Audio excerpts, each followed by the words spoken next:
All right, today we're going to break down a story that starts out like a classic fantasy quest and then just spirals into some seriously intense cosmic horror.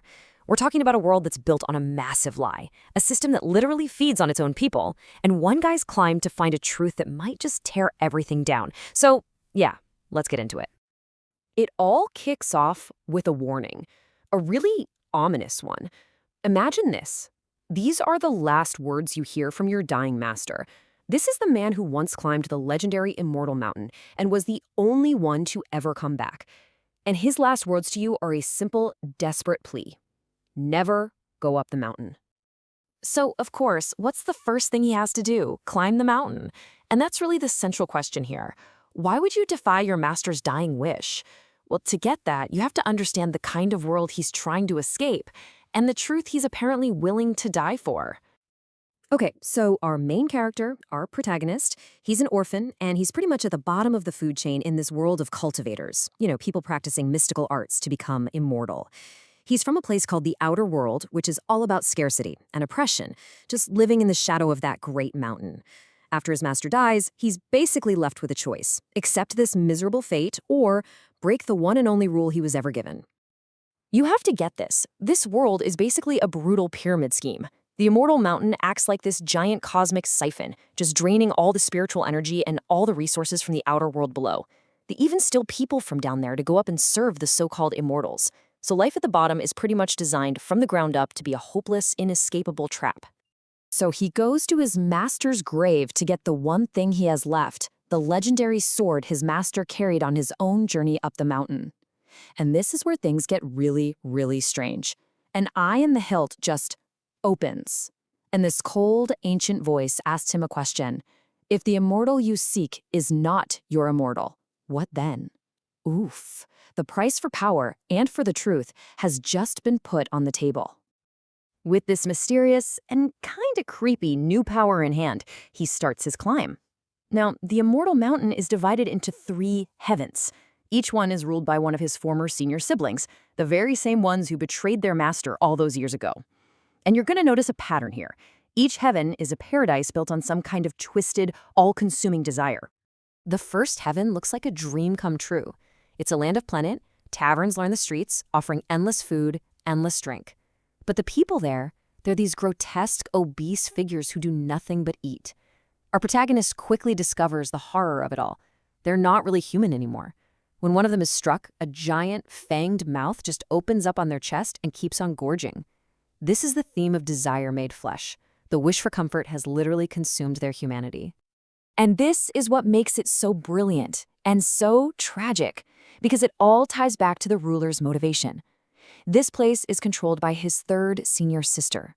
Her backstory is just heartbreaking. She was sold to a brothel as a child, was starved for years, and her entire life was just this desperate search for comfort. So she created a heaven where no one ever has to go hungry. But the price? They lose themselves completely to that gluttony. After a really tragic battle, he's forced to kill her. And with her dying breath, she gives him the exact same warning as their master. Okay, so now we know. The lie, whatever it is, it goes all the way to the top. He ascends to the next level, and the theme of twisted desire just escalates. The second heaven is a realm of escapism. It's basically one massive casino where you can gamble away your sorrows and indulge in every single pleasure imaginable. But here, the dehumanization is even more pronounced. The people start manifesting these writhing tentacles. Their bodies are literally warped by lust and greed. This whole realm is run by his 2nd senior brother, a man who supposedly climbed the mountain to rescue the love of his life from the guards who captured her. But the horrifying truth comes out. She was never taken. She chose to ascend. She abandoned him for the power and luxury of the mountain. His entire rebellion was based on a lie, and in his despair, he became the very monster of desire he thought he was fighting. 2 siblings down, 1 to go. The protagonist climbs to the final heaven, the seat of true power on the Immortal Mountain, and it's ruled by the eldest and most powerful of his former siblings. You can really see the escalating price of paradise here, can't you? In the first heaven, the desire for comfort costs people their faces, turning them into mouths. In the second, the desire for escapism costs them their bodies, twisting them with monstrous tentacles. So the third heaven? Well, it demands the ultimate price for the ultimate desire, power, and that price is your very self. This is the heaven of the first emperor. It's a realm of absolute order and control. We're talking golden palaces that govern every single aspect of life on the mountain below, from wealth to death to sin. And here, the eldest senior brother isn't just a ruler, he's literally become one with the system itself. This is it, the top of the mountain. The protagonist came here seeking a truth, and he is absolutely about to get one, a truth that is far, far more monstrous than he could have ever imagined. All this time, everyone has been talking about the Mirage, this monstrous entity that supposedly occupies the mountain and feeds on humans. But what is it really? And the answer is just shocking. There is no monster on the mountain. The immortal mountain is the monster. The entire world, the spiritual energy, the very concept of cultivation, it's all part of a single, massive, living, parasitic creature. The so-called immortals aren't masters, they're just parasites living on a bigger parasite. The whole system is a scam. And now, the master's secret finally makes a terrible kind of sense. Years ago, he climbed the mountain, discovered this horrifying truth, and he actually defeated the Mirage. But instead of destroying it and collapsing their entire world, he chose a compromise. He took one of its eyes, the very eye in our protagonist's sword, and left the parasitic system in place, choosing a monstrous balance over a chaotic, destructive truth. So here, we see this central conflict laid bare. Each of these characters was faced with the same horrifying truth, but each one responded so differently. The master saw the truth and chose compromise, accepting the monster's system just to maintain stability. The siblings saw it and chose to merge with the monster for power to fulfill their own desires. But our protagonist, seeing that same reality, makes a different choice entirely: destruction.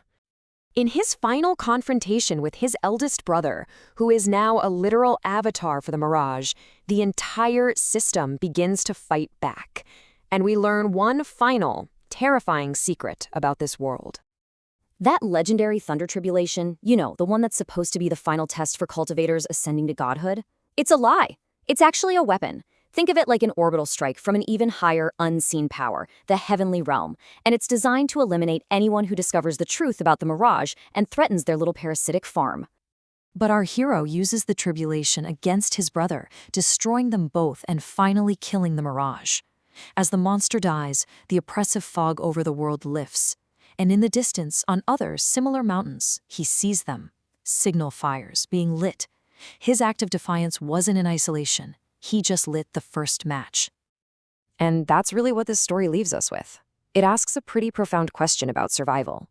When you're faced with a system that is fundamentally monstrous, is it better to compromise and live as part of the monster, or is destroying it, and maybe yourself along with it, the only way to prove you're still human?